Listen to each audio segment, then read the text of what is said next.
Comme ça, c'est fait.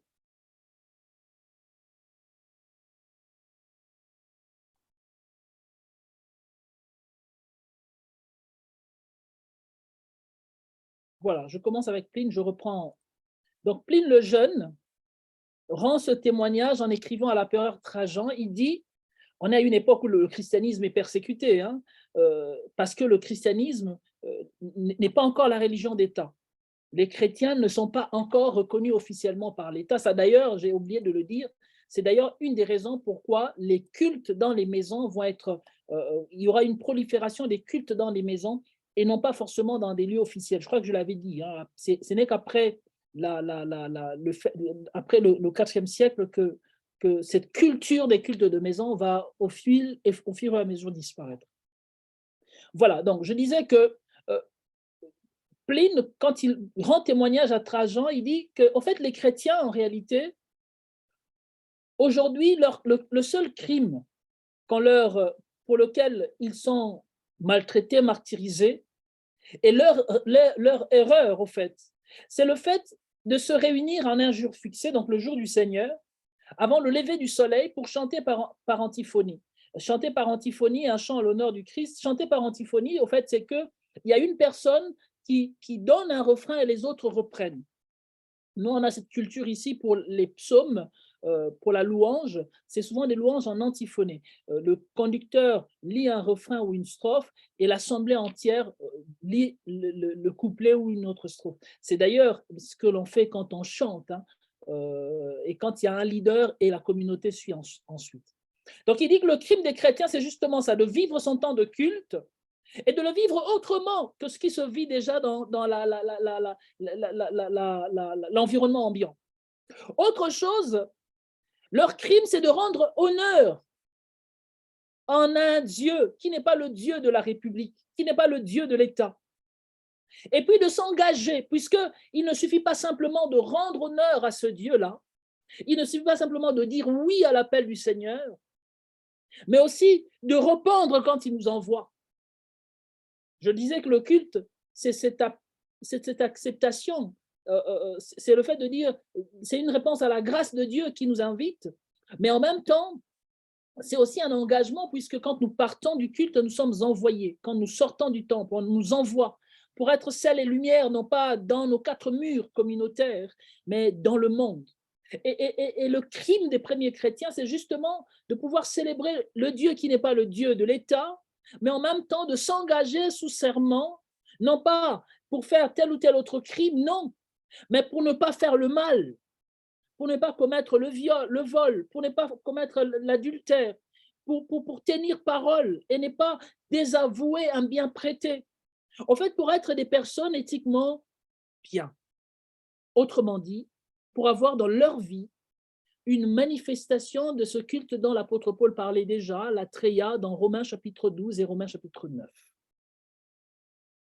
Et il nous dit, leur crime, c'est qu'après avoir vécu ce temps et après s'être engagés, c'est aussi de se retrouver après et de partager un repas qui est innocent et un repas qui est normal. Il n'y avait pas un caractère extraordinaire à ce repas, quoique c'est ce repas qui fait même le culte.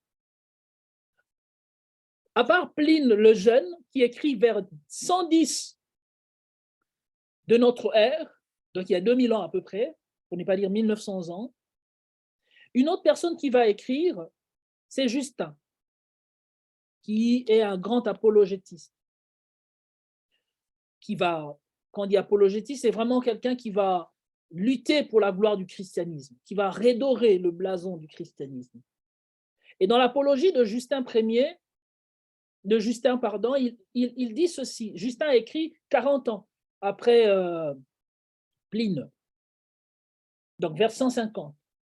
Justin dit, au jour nommé d'après le soleil, le jour du soleil, le dimanche, l'assemblée de tous ceux qui habitent dans les villes ou à la campagne a lieu en un endroit commun. Et on lit les mémoires des apôtres et les écrits des prophètes aussi longtemps que le temps le permet. Il y a un lieu, il y a l'enseignement des apôtres qu'on retrouve dans Actes chapitre 4, Et il dit, on le lit aussi longtemps que le temps le permet. On ne regarde pas l'heure. Encore qu'au Maroc, le culte peut durer 1h30 ou 2 heures. Nous, ici, le culte dure 1 heure au maximum. Et à un temps bien précis, la cloche sonne et à ce moment-là, on doit dire le Notre Père. Vous imaginez. Et on est dans une culture assez complexe où quelquefois, quand ça dépasse, les personnes regardent à la montre. Et ce n'est pas évident. C'est vraiment pas évident, mais le Seigneur nous fait grâce. Donc voilà. Justin dit un endroit commun où il lit les mémoires des apôtres et les écrits des prophètes, donc où ils articulent déjà, là on le voit, l'Ancien Testament et le Nouveau Testament. Donc que dis-je? Le Nouveau Testament et l'Ancien Testament. Ils lisent le Nouveau Testament à la lumière de l'Ancien Testament, aussi longtemps que le temps le permet. N'est-ce pas cela que le Christ fait déjà avec les disciples d'Emmaüs? Pendant le chemin, le Seigneur explique tout ce qui le concernait en partant des prophètes jusque dans ses propres dires. Et il continue en disant, quand un lecteur a terminé, le président, donc celui qui préside, fait une allocution, autant pour moi, où il exhorte et invite à suivre ses nobles enseignements et ses exemples. Donc, il y a un officiant.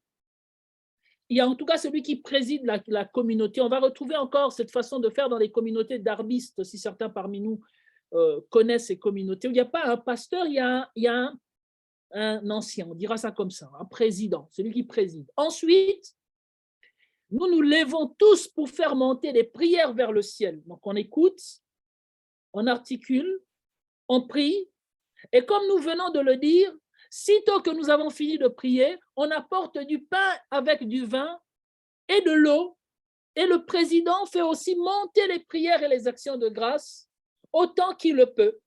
Et le peuple s'y joint en disant « Amen ». Amen qui veut dire « c'est la vérité ». Et alors, à partir de ce moment-là, commence la distribution à chacun et le repas en commun des dons pour lesquels on a rendu grâce. Il distribue à tous. J'ouvre une parenthèse, je ne veux pas créer des polémiques, mais il faut quand même comprendre que dans les communautés post-pascales, tout ce qui vient au culte communie à la Sainte Seine. Il n'y a pas une catégorification des personnes qui communient à la Sainte Seine. C'est d'ailleurs pour cela que l'apôtre Paul va demander à chacun de discerner lui-même le corps du Christ et non pas à la communauté de décider qui prendra et qui ne prendra pas. Il n'y a pas une police de culte qui va mettre la barrière en disant pour prendre, il faut faire ceci, cela et ceci. Il faut être celui-ci et pas celui-là. Être âgé d'autant et pas d'autant. Tous ceux qui viennent au culte, puisqu'ils sont invités par le Seigneur, accueillis par le Seigneur et qu'ils célèbrent la fête du Seigneur, communient. Et celui qui va dire les paroles, c'est ce fameux président. Et ensuite, on distribue, on rend grâce et on envoie par les diacres, à ceux qui ne sont pas présents. On retrouve encore aujourd'hui cette tradition dans l'Église catholique romaine où l'hostie peut être donnée à des personnes qui ne sont pas présentes, mais qu'on va aller visiter, que le diacre ou même le prêtre va aller visiter pour pouvoir lui permettre de communier, d'être en communion avec la communauté. Et donc, on pouvait par les diacres envoyer les personnes, donner une partie de ce repas à celles et ceux qui n'étaient pas présents, comme pour leur dire, malgré votre absence dans la communauté des saints, dans la communauté croyante, nous faisons corps ensemble et nous partageons ce pain et ce vin ensemble. Voilà, et finalement, il dit, et ceux qui sont dans l'abondance et qui veulent donner, donnent librement chacun ce qu'il veut. Et ce qui est recueilli est remis à celui qui préside, et il assiste les orphelins et les veuves.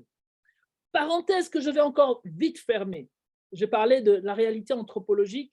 Je parlais avec mes parents il y a quelques semaines, et puis je leur disais, mais vous savez, la réalité de l'Église ici est tout autre.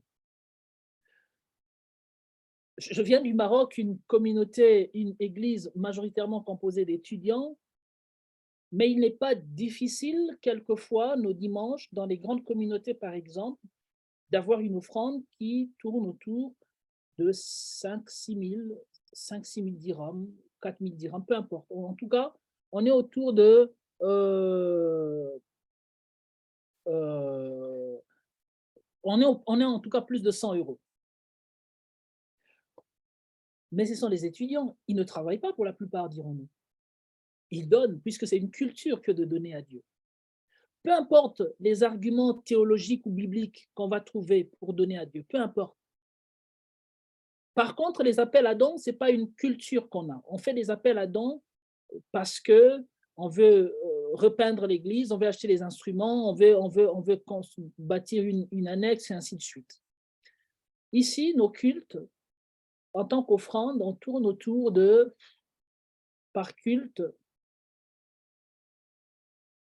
je dirais 40, 50 euros, 60 euros pour les... Oui, et quand on est nombreux, 100 euros peut-être. Parce que les gens n'ont pas cette culture d'apporter une offrande. D'ailleurs, ici, on parle d'une quête qui dit tout. Offrande et quête, c'est deux choses différentes. Par contre, les appels à dons, on le fait 3 fois l'année et les gens attendent ce moment pour donner un don. Et dans les appels à dons, les gens donnent librement et ils donnent abondamment. Ça peut partir d'un chèque de 100 euros à une valeur de 50 000, 100 000 euros, voire 200 000 euros. Il y a des gens qui lèguent des biens immobiliers pour que l'Église continue de survivre. Et donc, d'une part, on n'a pas une culture de l'offrande, mais d'autre part, on a des appels à dons qui font que les églises tournent et les églises peuvent fonctionner et, Dieu merci, assister les veuves et les orphelins puisque les personnes font des dons et des dons énormes. Donc voilà, Justin nous dit que finalement, ce qui était reçu était d'abord reçu, les gens donnaient dans l'abondance, ceux qui étaient dans l'abondance donnaient ce qu'ils voulaient donner. Il n'y avait pas là aussi une forme d'éthique du don, sinon de la loi du don.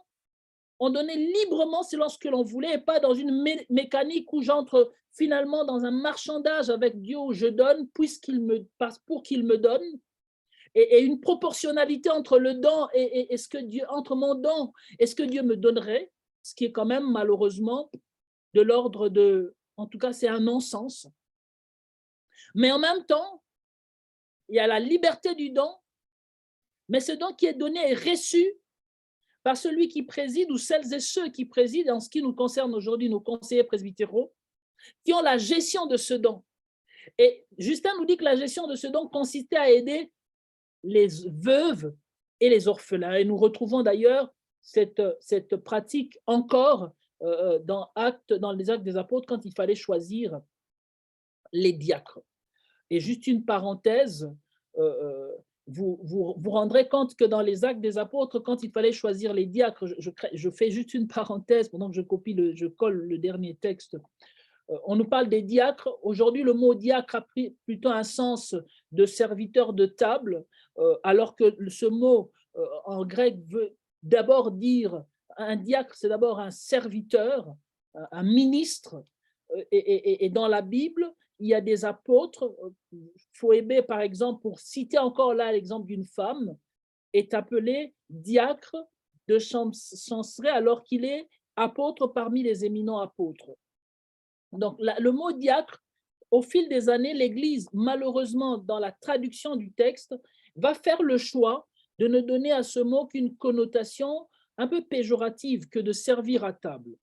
Mais puisque Dieu a un humour un peu maso, il va s'avérer que dans les diacres qui vont être choisis dans les Actes des Apôtres, puisque les apôtres voulaient se concentrer à la prédication et au ministère de la parole, on se rend malheureusement, ou sinon heureusement, compte que les seuls qui vont être, les rares, qui vont être nommés et même martyrs de cette prédication de la parole, les rares qui vont porter cette parole au-delà de Jérusalem, dans les Actes des Apôtres, sont bien celles et ceux, sinon ceux qui ont été choisis comme diacres, entre autres Étienne.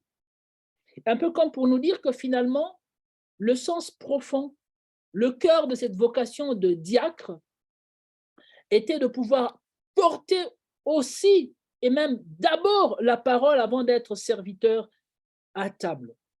Mais aussi le service de la diaconie dans nos églises. J'ai envie de dire que le culte, l'aspect du culte, c'est un aspect justement, parlant de cette double ouverture, j'ai envie de dire c'est une ouverture entre Dieu et l'homme dans un christianisme spirituel, mais entre l'homme et l'homme dans un christianisme diaconal. Le lien horizontal me met dans un élan de diaconie, de service les uns pour les autres. Bref, je ferme la parenthèse. Dernière source des premiers chrétiens concernant le culte, c'est bien la Didaché. La Didaché qui était comme un recueil historique de ce qui se vivait dans les premières communautés chrétiennes, qui a été écrit au IIe siècle de notre ère. Et dans la Didaché, nous retrouvons deux allusions. Dans son chapitre 9, le verset 1 à 5, et puis dans son chapitre 14, le verset 1 à 3. Je dis chapitre, mais j'ai bien dit au début que la Didaché n'était pas un livre inspiré, hein, c'est vraiment de l'histoire. Il est dit pour l'Eucharistie, rendez grâce de cette manière. D'abord la coupe. Nous te rendons grâce, notre Père, pour la sainte vigne de David, ton serviteur, que tu nous as révélée par Jésus-Christ, ton serviteur. Gloire à toi dans les siècles. Puis, vous prenez le pain. Pour le pain, nous te rendons grâce, notre Père, pour la vie et la connaissance que tu nous as révélée par Jésus-Christ, ton serviteur. Gloire à toi dans les siècles. Comme ce pain rompu, disséminé sur les montagnes, a été rassemblé pour être un, que ton Église soit rassemblée de la même manière des extrémités de la terre dans ton royaume. Car c'est à toi qu'appartiennent la gloire et la puissance par Jésus-Christ dans les siècles. On retrouve quelques formules que nous utilisons encore aujourd'hui dans nos liturgies si nous sommes attentifs. Et il est dit dans la Didaché que personne ne mange ni ne boive de votre Eucharistie en dehors de ceux qui en sont baptisés au nom de Jésus. Et voilà la première mention d'une pratique que nous faisons encore aujourd'hui dans nos communautés, en tout cas dans certaines communautés, où pour être participant à la scène, il fallait être baptisé. Sauf que, je ne sais pas si vous avez vu la nuance, la Didaché va même plus loin en disant, non pas au nom de Jésus, au nom de Jésus, ni au nom du Père, du Fils et du Saint-Esprit, il dit au nom du Seigneur. En théologien que je suis, je dirais clairement que la distinction est grande. Pourquoi dit-il au nom du Seigneur, pas au nom de Jésus? Pourquoi dit-il au nom du Seigneur, pas au nom du Père, du Fils et du Saint-Esprit? Et pourquoi au nom du Père, du Fils et du Saint-Esprit et pas au nom de Jésus? Parce que, quoique l'ordre du baptême dans Matthieu chapitre 28, c'est de baptiser au nom du Père, du Fils et du Saint-Esprit. Bref, je ferme la parenthèse très rapidement, parce que ce n'est pas le sujet. Et il dit dans son chapitre 14, le culte dominical, le jour dominical, du Seigneur, rassemblé pour rompre le pain et rendre grâce, après avoir en outre confessé vos fautes afin que votre sacrifice soit pur, mais que celui qui a un différend avec son compagnon ne se joigne pas à vous avant de s'être réconcilié, de peur que votre sacrifice soit profané. Il cite un texte de l'Évangile de Matthieu 5, 23. Voici en effet la parole du Seigneur. Qu'en tout lieu et en tout temps, on m'offre un sacrifice pur, car je suis grand roi, un grand roi, dit le Seigneur, et mon nom est admirable parmi les nations. Voilà, on a déjà dans la Didaché, dans ce premier texte, j'ai envie de dire une forme de discipline du culte, puisqu'il y a déjà dans la Didaché une construction de ce qui va être ou de ce qui est le culte chrétien. Non plus selon un modèle précis de la Bible, non, vous l'aviez remarqué, hein, il a pris plusieurs allusions bibliques, mais selon plusieurs éléments qui vont être pris pour construire un culte, pour construire un modèle cultuel, pour une période, pour un peuple, un contexte, une anthropologie bien précise. Donc voilà ce que j'avais à nous partager ce soir pour pouvoir évoquer cette première partie qui est pour moi un préambule du propos qui va nous accompagner pour les 2 prochaines sessions qui seront plus pratiques sur la question de la liturgie. Et je vous dis merci pour votre attention. Je suis à l'heure, il me reste 3 minutes, quoi qu'il n'y a pas encore les questions, et la parole est à vous. Je rends la parole au pasteur Juro, et que Dieu vous bénisse. Merci beaucoup. Merci, pasteur Maxi. C'est excellent, c'est extraordinaire. Je pense que finalement, j'ai l'impression que nous sommes en train de continuer le synode, puisque la question de la liturgie avait été traitée dans une des... c'est le moment de la lune qui parle allemand. La question a été traitée dans dans un des ateliers. Et je pense que ça nous introduit finalement dans cette année de mission, vision et stratégie. Voilà, donc nous sommes à notre premier jour après le synode et voilà que nous avons un cours qui vient pour nous embarquer dans ces réflexions. Alors, est-ce qu'il y a quelques questions? Nous allons profiter de la présence du pasteur Maxi dans toute sa théologie, toute cette réflexion biblique sur les questions de la liturgie. Merci beaucoup, pasteur. C'est merci à vous pour l'invitation. Extraordinaire. Extraordinaire. Comme je dis, c'est mon Est-ce qu'il y a des questions?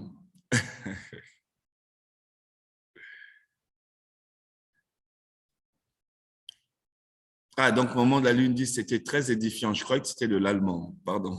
C'est le clavier. C'est un clavier qui a parlé en langue. Bon, comme il y a des pasteurs, ils peuvent bien interpréter. Hein? Peut-être que vous pouvez avoir le don d'interprétation des langues.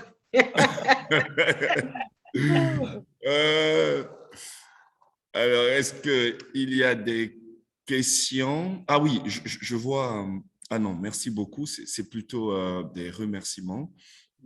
OK, mais nous sommes ravis. Donc, s'il n'y a pas de questions, nous supposons que tout a été bien écouté, bien entendu. Alors, juste avant de redonner la parole au pasteur Maxi, nous allons... je vais simplement rappeler quelques annonces. Je pense que le pasteur Diouf est en déplacement. Donc, déjà, la première annonce, c'est les inscriptions au niveau du site. Et la deuxième annonce, c'est que nous attendons vos travaux. Nous vous l'avons dit, l'année passée, nous n'avons pas eu le temps de rassembler parce que c'était un peu éparpillé. Et donc là, nous avons l'occasion d'avoir à nouveau, en tout cas en passant par la plateforme, d'avoir vos travaux. Nous avons les travaux de l'année passée, je ne parle pas des travaux de cette année. Donc, veuillez nous envoyer ces travaux-là sur l'adresse support@formationnationale.com. Nous aurons le temps de corriger tous vos travaux de l'année passée et le délai, c'est jusqu'au mois d'avril, donc avril 2023. Voilà, donc on n'a pas trop de temps, même si on a l'impression d'avoir beaucoup de temps. Il y avait plusieurs travaux. Et les travaux consistaient normalement à faire le résumé de toutes les vidéos. Et vous avez une centaine de vidéos sur la plateforme, mais ne vous en faites pas, c'est des vidéos de 15 minutes. On a découpé les vidéos de sorte que ça ne soit pas lassant. Nous avons joué sur l'effet psychologique. Donc, c'est 15 minutes, 20 minutes, vous prenez un café, vous continuez et tout ça. Et voilà. Et pour cette année, nous avons commencé avec les évangiles synoptiques, avec Madame Karen, le pasteur Karen. Et donc, le principal exercice à faire dans le cours que nous avons suivi, donc les évangiles synoptiques, c'est de faire le résumé des évangiles synoptiques, c'est-à-dire faire le résumé de Matthieu, Marc, Luc. Et ça va vous permettre effectivement de traverser tous ces trois évangiles. Dès que vous aurez fini, envoyez-nous vos travaux. Nous allons effectivement corriger puisque nous allons vers l'année, vers le 3e cycle. Et puis voilà, pour délivrer les attestations, en tout cas pour ceux qui vont vouloir valider les cours pour l'obtention du diplôme de théologie élémentaire, quoi. Voilà, théologie élémentaire à distance. Et puis, une dernière annonce pour nous donner la tâche facile, effectivement, à noter la présence de tout le monde. Veuillez quand même écrire, veuillons écrire, je veux dire, nos vrais noms, parce que ça nous permet de vous retrouver dans la base de données et puis marquer, voilà, marquer votre présence. Voilà, donc je pense que j'en ai fini. Une dernière annonce, mais très, très importante. La semaine prochaine, nous allons inviter, donc nous allons recevoir tous les modérateurs de toutes les paroisses. Et pour les deux, comme c'était un préambule pour cette séance, donc les 2 dernières séances avec le pasteur Maxi, qui seront très pratiques, parce que si vous avez entendu le pasteur Maxi, nous reviendrons sur les rubriques liturgiques de nos cultes et nous en donnerons un sens, hein, certainement théologique et puis tout ce qui va avec.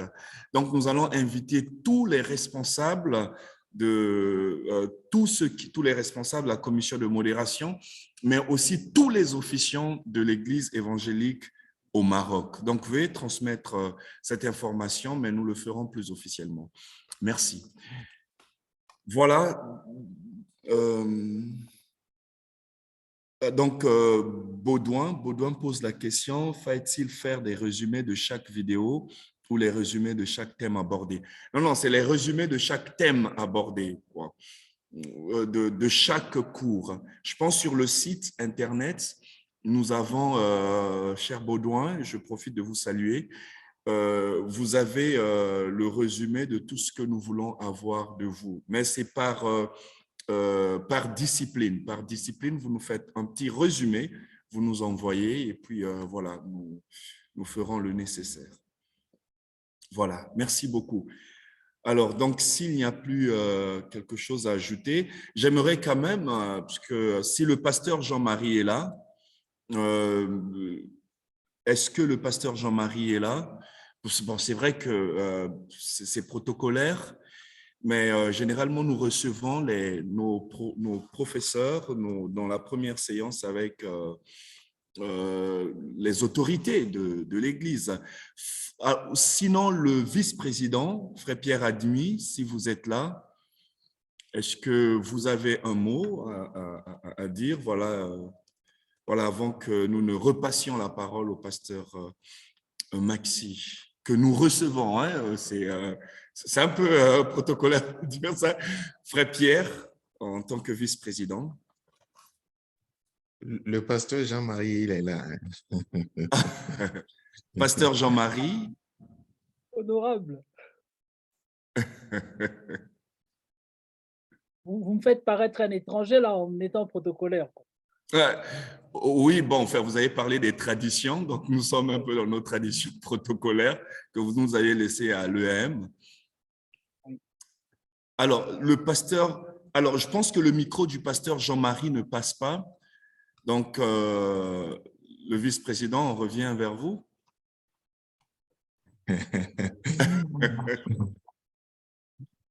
Bon, en tout cas, je salue tout le monde. Hein. Bonsoir, j'espère que nous avons pu suivre avec beaucoup de passion et d'attention cet excellent module, cet excellent cours. Même si ce n'est que le préambule, ça donne, ça fait saliver déjà pour la suite. Donc, en tout cas, nous voulons, en tout cas au nom de l'Église, l'Église évangélique au Maroc, dire merci au pasteur Maxi pour la clarté de son intervention, mais aussi pour la pertinence de tout ce qui a été partagé ce soir. Pour pour la taille des saucisses, hein, donc par rapport justement à la tradition en tout cas. Bon, écoutez, hein, nous avons été richement bénis. Hein, je crois que tous ceux-là qui ont pris part à cette intervention de ce soir ont été bénis et nous rendons grâce à Dieu pour ce que le pasteur Maxi est pour nous, hein, malgré qu'il n'est pas physiquement avec nous ici au Maroc, mais nous continuons de bénéficier des grâces que le Seigneur a déposées en lui. Cher pasteur Maxi, reçoit hein, au nom de l'Église évangélique au Maroc nos sincères remerciements, mais en même temps nos prières de bénédiction dans ta vie et dans ton ministère. Vraiment très fraternellement et salutations à tes 3 princesses et que le Seigneur vous bénisse. Merci. Merci. Merci. Pasteur Maxi, donc pour un dernier mot et la prière pour... Oui, pour moi, c'est un dernier mot. Je ne sais pas si je dirais, si un jour j'oserais dire un dernier mot pour l'Église du Maroc, puisque c'est la mienne, c'est assez difficile. C'est d'abord une joie et un privilège que d'être les vôtres. En réalité, même si mon passeport n'avait pas expiré la semaine passée, je serais de vôtres. J'aurais fait ce cours en étant moi-même au Maroc. Mais les choses ont fait que mon passeport a expiré le 6 novembre et on ne peut pas demander un nouveau sans que l'ancien soit expiré. C'était vraiment un méandre pas très compliqué.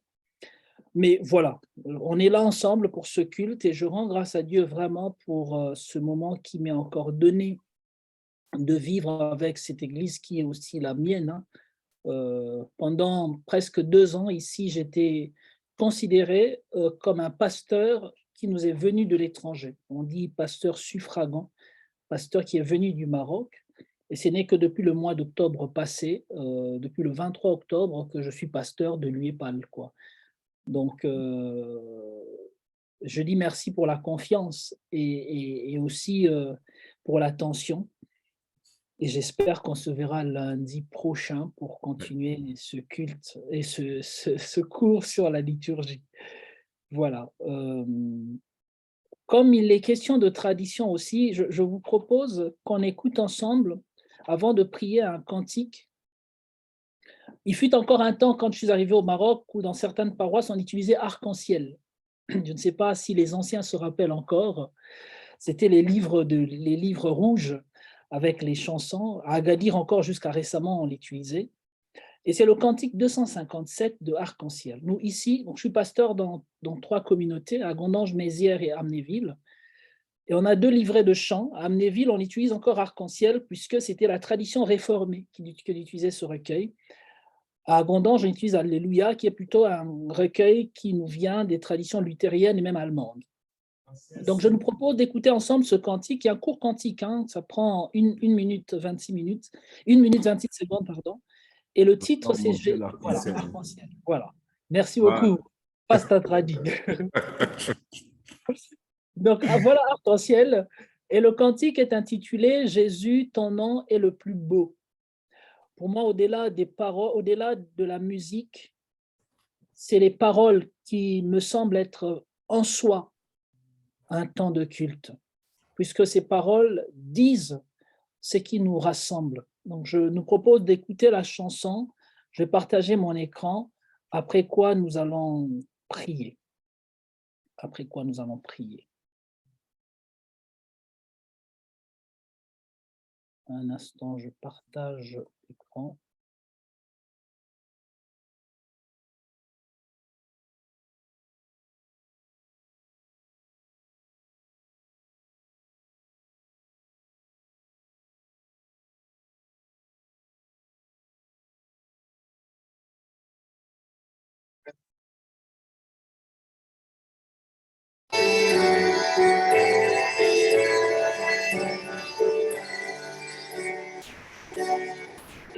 Jésus, ton nom est le plus beau,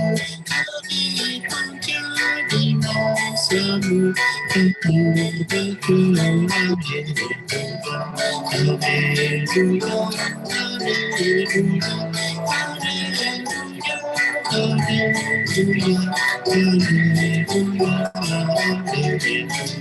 Jésus, comment est votre Père, car il unit les mondes tous, tous tes amis, Alléluia, Alléluia, Alléluia, Alléluia, Alléluia, Alléluia. Tout le monde est tout viendra, chanter aussi,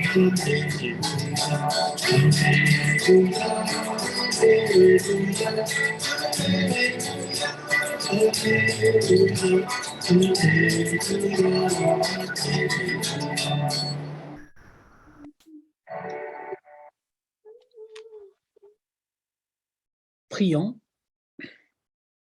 Seigneur, nous voulons te rendre grâce et bénir ton nom. Ce nom qui nous a été donné, ce nom qui est au-dessus de tout nom, ce nom par lequel nous nous réunissons, ce nom qui nous définit ensemble comme étant fils et filles de Dieu, frères et sœurs en Jésus, frères et sœurs de Jésus. Nous voulons te rendre grâce et te bénir pour ce temps de cours, ce temps d'échange, ce temps de transmission aussi, puisque nous croyons que sans ta grâce, ce temps serait vain, ce temps n'aurait pas de pertinence. Et nous voulons te rendre grâce et te bénir aussi pour ton Église, qui par essence est une, est indivisible, mais qui par la forme est multiple, diverse.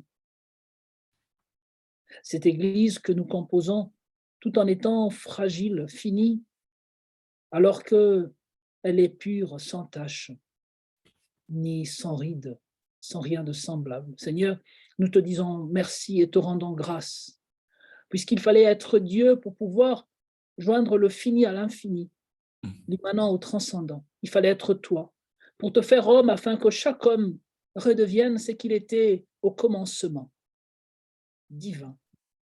Nous te disons merci et te rendons grâce, Père, puisque c'est toi qui bâtis ton Église, et tu dis que les portes des séjours de mort n'y prévaudront point contre elle. Nous te rendons grâce et te disons merci, puisque tu nous as empêchés de placer les limites à cette Église. Elle est universelle. Nous n'en avons pas, Seigneur, les limites, ni ne pouvons avoir la prétention d'en connaître les bordures. Elle nous dépasse et elle nous dépassera toujours. Et nous te disons merci pour cela, Père.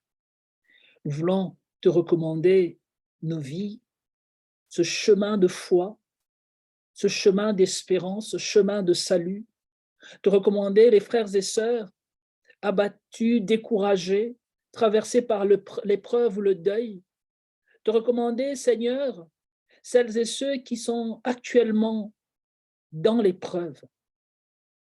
Dans le silence de nos cœurs, Père, nous ne pouvons, nous venons les nommer, puisque toi qui entends nos cœurs, tu peux exaucer nos prières. Nous voulons aussi, tendre Père, te recommander cette nuit. Garde-nous. La Bible dit que tu donnes à celles et ceux qui te craignent ce dont ils ont besoin pendant qu'ils dorment. Oui, Père, restaure nos forces, garde-nous, bénis nos activités. Nous te prions, Père, pour nos prochaines rencontres. Fais-nous grâce d'aborder avec clarté, simplicité, ces sujets ô combien importants et complexes.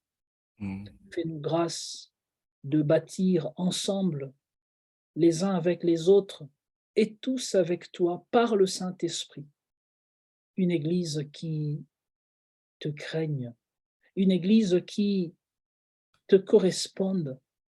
Que dis-je, une Église qui nous corresponde aussi, Seigneur, puisque nous sommes faits de chair et de sang, puisque l'Église est à la fois culte et culture. Donne-nous le courage de l'assumer. Nous te bénissons et te disons merci pour toutes choses, te bénissant pour l'Église du Maroc qui m'a fait ce privilège que de partager ce temps d'enseignement avec mes frères et sœurs, et que l'honneur, la louange et la gloire te soient rendus, Seigneur. Et comme nous formons tous ensemble une même famille, nous venons, Père, clore ce temps te priant tel que notre frère, ton Fils Jésus, nous l'a enseigné, en te disant, notre Père qui es aux cieux, que ton nom soit sanctifié, que ton règne vienne et que ta volonté soit faite sur la terre comme au ciel. Donne-nous aujourd'hui notre pain quotidien. Pardonne-nous nos offenses, comme nous